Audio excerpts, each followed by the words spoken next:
അപ്പോൾ അത് അമ്മയുടെ ദോഷമായിട്ടല്ല നമ്മൾ കാണുന്നത്, എക്സിക്യൂട്ടീവിൻ്റെ പ്രശ്നമുണ്ട്. എക്സിക്യൂട്ടീവ് അമ്മയെ ഞങ്ങളൊക്കെ കൂടി എലക്ട് ചെയ്ത് ഉണ്ടാക്കിയിട്ടുള്ള എക്സിക്യൂട്ടീവ് കമ്മിറ്റിയിൽ ഉണ്ടായിരുന്ന കുറച്ച് ആൾക്കാരുടെ ഈഗോ കോംപ്ലക്സസ്, അവർ പേഴ്സണാലിറ്റി കോൺഫ്ലിക്റ്റാണ്.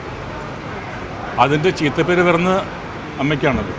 അപ്പോൾ അവരുടെ ആവശ്യമില്ലാത്തൊരു ചീപ്പ്, അതായത് അങ്ങോട്ടും ഇങ്ങോട്ടും കാരണം സെക്രട്ടറിയും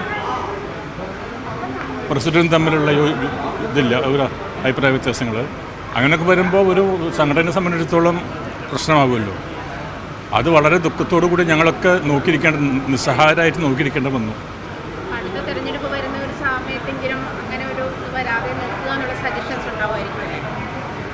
അങ്ങനെ വേണം, അങ്ങനെ എല്ലാവരും കൂടി ആലോചിച്ചിട്ട് അങ്ങനെ നല്ലൊരു ഇപ്പോൾ ഒരു അഡ്ഹോക് കമ്മിറ്റി ഉണ്ടാക്കിയിട്ടുണ്ട്.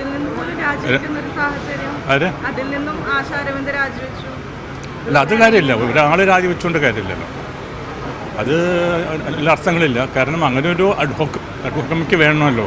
അല്ലെങ്കിൽ അമ്മ എന്ന സംഘടനയിൽ ഒരുപാട് കാര്യങ്ങൾ, കാരണം ഇത്രയും പ്രശ്നങ്ങൾ ഉണ്ടായിട്ട് കൂടി അമ്മ ചെയ്യുന്ന എല്ലാ ദാനധർമ്മങ്ങളും എല്ലാ ചടങ്ങുകളും ഒരു കോട്ടമില്ലാതെ മുന്നോട്ട് പോകുന്നുണ്ട്. അപ്പം അതിനൊരു കോട്ടമില്ലാത്ത രീതിയിൽ കൊണ്ടുപോകാനായിട്ട് ഒരു അഡ്ഹോക് കമ്മിറ്റി വേണം. അപ്പോൾ അത് ഈ രമേശ് പിഷാരടിയുടെ നേതൃത്വത്തിൽ അങ്ങനെ ഒരു കമ്മിറ്റി ഉണ്ടാക്കിയതിന് ഞാൻ സ്വാഗതം ചെയ്തു.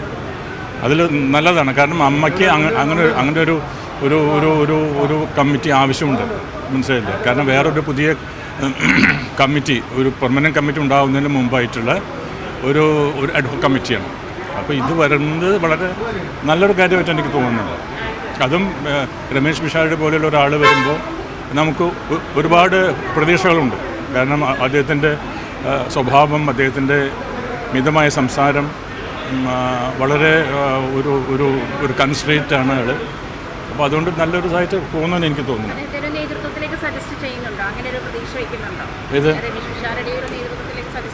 എനിക്ക് തോന്നുന്നു രമേശ് പിഷാരടി, ഇടവേള ബാബു, അതുപോലെ ഇവിടുത്തെ പിന്നെ ദിനേശ് പണിക്കർ, അവരൊക്കെ അങ്ങനെ വന്നാൽ നമുക്ക് വലിയൊരു മാറ്റങ്ങൾ ഉണ്ടാക്കാൻ പറ്റും, മനസ്സിലായില്ലേ. അത് അവിടെ ഈ സ്ത്രീകളോടുള്ള ഒരു എതിർപ്പല്ല അവിടെ നടന്നത്, മനസ്സിലായില്ലേ.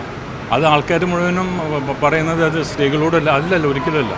സ്ത്രീകൾ വരണമെന്ന് വിചാരിച്ചിട്ടാണ് ഇത്രയും ഭൂരിപക്ഷത്തോടു കൂടി ഈ സ്ത്രീകളെ വെച്ചിട്ട് നമ്മൾ കമ്മിറ്റി ഉണ്ടാക്കിയത്, മനസ്സിലായില്ലേ. അപ്പോൾ അങ്ങനെ സ്ത്രീകളോട് എതിർപ്പുള്ള ആൾക്കാരാണെങ്കിൽ നമ്മൾ അങ്ങനെ തിരഞ്ഞെടുക്കില്ലല്ലോ. തിരഞ്ഞെടുത്തു, അവർക്ക് അതിനുള്ള അവസരങ്ങൾ കൊടുത്തു, അവർക്ക് നമ്മുടെ പ്രതീക്ഷയ്ക്ക് ഒപ്പം ഉയരാൻ കഴിഞ്ഞില്ല. അതുമാത്രം മാരകമായ പ്രശ്നം, ഒരു ഓഡിറ്റ് റിപ്പോർട്ട് എപ്പോഴും അതൊരു ഇതാണ്, ഒരു ബൈലോ അനുസരിച്ചിട്ട് ഈ അന്നത്തെ ജനറൽ ബോഡി മീറ്റിങ്ങിൽ ഓഡിറ്റ് റിപ്പോർട്ട്, പരിപൂർണമായ ഒരു ഓഡിറ്റ് റിപ്പോർട്ട് കൊണ്ടുവരണം.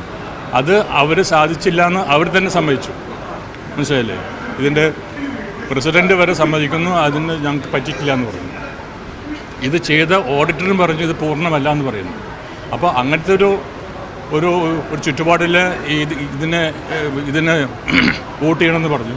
വോട്ട് ചെയ്തപ്പോൾ അതായത് ഈ കമ്മിറ്റി വേണ്ടാന്നുള്ള തീരുമാനമെടുത്ത് അങ്ങനെയാണ് പോയത്. അല്ലാണ്ട് സ്ത്രീകളെ മാറ്റാനുള്ള ഒന്നും സംഭവമല്ല. അവരൊക്കെ പറയുന്ന ഏതോ ഒരു അജണ്ട, ഒരു ഹിഡൻ അജണ്ട ഒരിക്കലും ഇല്ല. അത് അമ്മയിൽ ഒരിക്കലും ഉണ്ടായിട്ടില്ല, ഉണ്ടാവുകയില്ല.